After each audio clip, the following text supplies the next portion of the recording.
আপোনালোকে সকলোৱে জানে যে এই সময়ত সমগ্ৰ অসমতে এটা বিশেষ বিষয়ে যথেষ্ট চৰ্চা লাভ কৰিছে আৰু এই বিষয়টোকে লৈ সমগ্ৰ অসমৰ জনগণ ইয়াৰ লগত জড়িত হৈ আছে, আসন্ন হৈ আছে।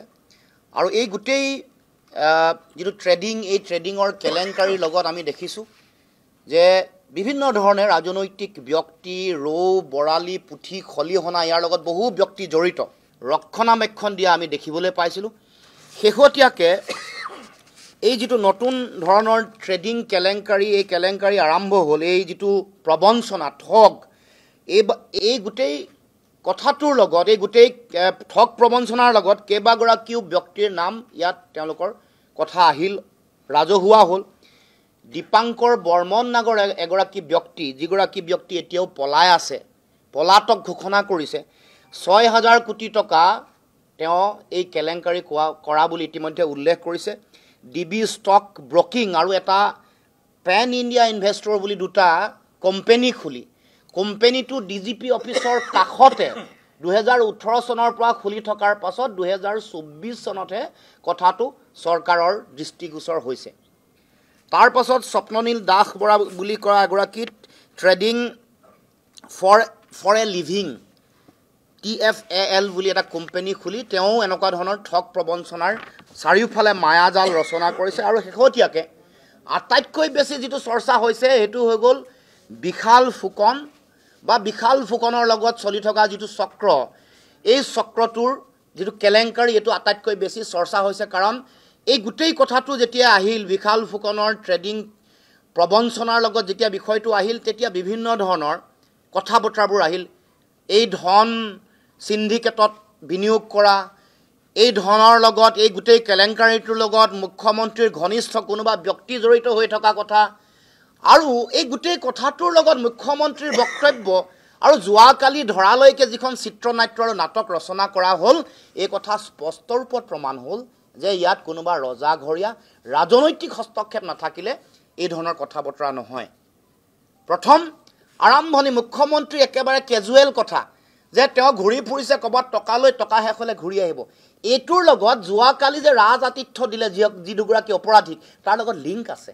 মুখ্যমন্ত্ৰীয়ে বেছি বুদ্ধিয়ক নহয়, গম পোৱা নাছিল যে তেওঁ দি থৈ যোৱা ক্লুটোৰ লগত পিছৰ পৰৱৰ্তী এটা সম্পৰ্ক থাকিব, যিটো ৰাইজৰ চকুত ধৰা পৰিব।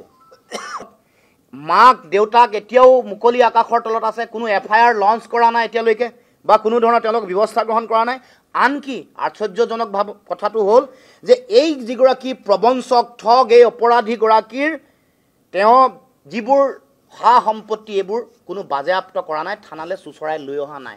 আৰু এই এনেকুৱা ধৰণৰ ফ্ৰডৰ লগত জড়িত হৈ থকা ফিন এক্সপাৰ্ট ট্ৰেডিং ছাৰ্ভিচৰ পৰা মুখ্যমন্ত্ৰীয়ে 5 লাখ টকা লোৱা, 5 লাখ টকাৰ লোৱাৰ পাছত সেই ফটোখন পাব্লিছ কৰি তাত থকা যিসকল ফ্ৰড কৰা যিসকল মানুহ, নৰেশ প্ৰসাদ, ৰঞ্জিত কাকতি, যিগৰাকী সৰব চৰ্চা হ'ল, কৃষ্ণপ্ৰসাদ ভূমিজ, এইসকলৰ ফটো সম্বলিত যিখন পোষ্ট মুখ্যমন্ত্ৰীয়ে নিজে কৰিছে।